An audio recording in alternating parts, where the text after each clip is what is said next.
Bismillahirrahmanirrahim. Ya, yang rileks saja ya. Saya pernah ketemu orang yang pakaiannya itu ndak, mungkin kalau orang syariat bilang ndak syar'i lah, pakai pakaian yang tidak syar'i.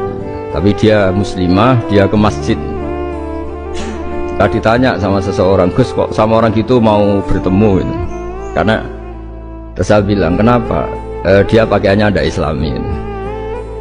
Oke, dia tidak pakaian Islam itu nyata, tapi dia ke masjid itu Islam, ya tetap sholat itu Islam.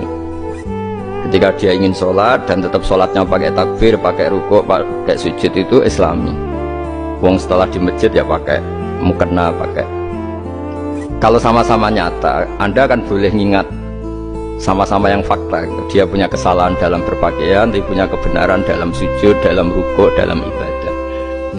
Dan itu tradisi Quran. Quran ya cerita fama ya'mal mithqala dzarratin khairan yarah wa may ya'mal mithqala dzarratin syarran yarah.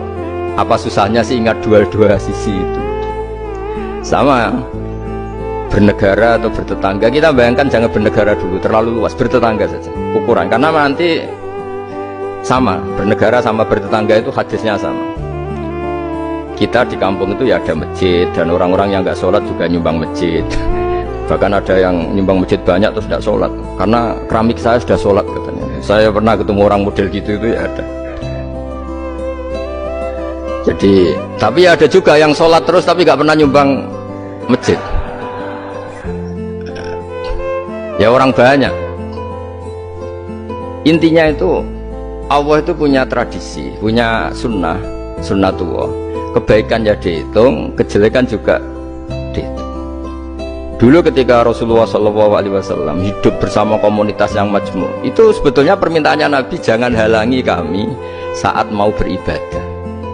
Dulu sampai perang karena mereka menghalangi. Sebenarnya problem mereka wa yasudduna an sabilillah, menghalangi. Sebenarnya kalau dulu saling toleransi ya nggak ada masalah. Artinya ketika Anda ingin sholat di Indonesia nggak dihalangi, ingin pengajian nggak dihalangi, sebenarnya ini nggak ada masalah. Ya soal ada kebaikan, ada keburukan, ya mulai Nabi Adam sampai sekarang sampai kiamat.